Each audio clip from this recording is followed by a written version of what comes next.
Welcome. Today I'll be reviewing A Castle for Christmas from 2021, a movie that I've seen a couple of times already, and I think it's cozy and just silly comfort food. So, A Castle for Christmas is basically this. We have Brooke Shields, who plays Sophie, a famous author who gets hit with a wave of backlash after a book decision that her fans really hate. She's embarrassed, fed up, and wants to disappear for a little bit. So she runs to Scotland, ends up in a small village, and because this is a Christmas movie, she impulsively wants to buy a castle. Yeah, that's right, she's going to buy a castle. The only problem is the castle comes with a grumpy duke attached to it, played by Cary Elwes.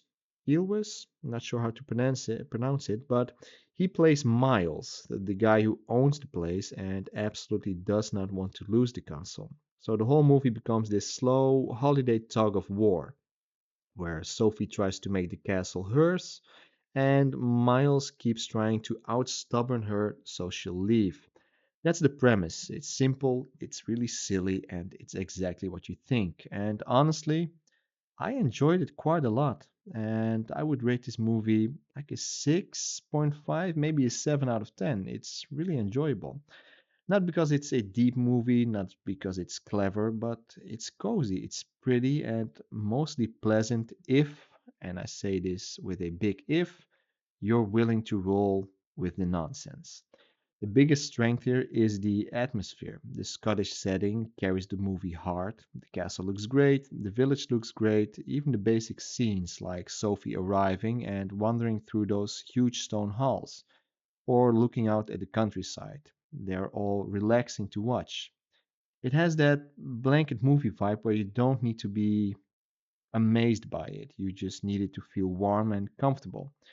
Now, the first big con would be it's painfully obvious this wasn't filmed in the winter. The trees still have leaves, the grass is greener than ever, people are wearing thin outfits and light jackets like it's October, maybe. Definitely not Christmas.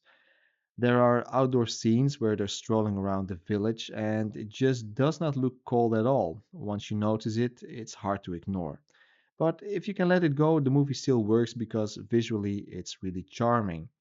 The romance is also exactly what you expect. It is contrived, yes, it is forced, and it's rushed. The whole successful American woman meets grumpy nobleman in the castle thing. That's what you get. It's basically Hallmark logic with a Netflix budget. And, well, it works. They're doing the classic checklist bickering, softening, bonding, and then suddenly we get romance. And yet, I didn't really mind because Gary Elwes brings a nice energy to it. He's very dry. I liked it. He's calm and he knows what kind of movie he's in. He really sells the grumpy but softening thing better than the script deserves. He really needs to get more credit, I think, than I think he gets for this movie. Brooke Shields, though, well, that's something different. She's not a very good actress here. Some line readings feel really stiff, and emotional moments don't always land naturally for her. It's not unwatchable, definitely not. She's enjoyable, but it's obvious that she's not that good. And when the movie asks her to carry a heartfelt scene, you can feel the performance strain a bit. What saves it is that the movie doesn't try to be overly dramatic, not at all. The movie stays light and fluffy, it keeps the stakes really low, and it focuses on the cozy parts. And that leads to one of my favorite things about this whole movie. The movie avoids a lot of the usual holiday emotional manipulation. You know what I'm talking about. The religion, the magic, the superstition, the you have to believe type of thing. No orphans, no sick kids, nothing like that. There's nothing in the storyline that is designed to, force tears out of you or forces you to care more than, well, you should. And that's a good thing. Instead of going for cheap emotional punches, it just leans into comfort and silliness. And I like that. You get quirky local ladies, you get small town friendliness, you get those scenes where Sophie starts to become part of the community instead of just, the American outsider. And the knitting stuff, the knitting scenes, it's actually a great example. It's really simple, it's wholesome, and it's cozy. It definitely fits the tone. It is the movie really telling you, relax. This one is a cozy one. And there's also a dog, Hamish. I like the dog. He's basically the emotional support animal for the entire movie, and that is meant as a compliment. Now, a fair criticism, the movie is predictable to the point where you can practically call the next scene before it happens, which is a thing that usually happens in these movies. You get the Duke that is resisting, Sophie will push back, they'll share a softer moment, then another one, and suddenly it all becomes very romantic. The plot beats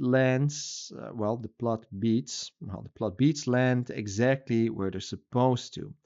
If you hate this type of formula, this movie will not convert you, not at all. But if you like this genre, it's kind of comforting. It's like ordering the same meal you always order. You're not looking to be surprised, you just want it to taste good. And for me, it mostly does. By the end, you get a neat, cozy resolution, the one you're expecting, the castle, the romance, all of it, the community, and even a warm send off. It doesn't stick with you as some unforgettable Christmas classic, but it leaves you with a smile. So, yeah, 6.5, maybe a 7 out of 10. That's where I land. It's not great art, it's not deep, it's clearly pretending autumn to be winter. The romance is forced, and Brooke Shields is stiff in places, but it's also pretty, it's wholesome, it's low stress, and genuinely enjoyable if you go along with the nonsense for real. And sometimes that's enough for a Christmas movie. I liked it. So that's my take on the movie. I hope you enjoyed it. I hope it was helpful. Let me know what you think, and I'll talk to you next time. Bye bye.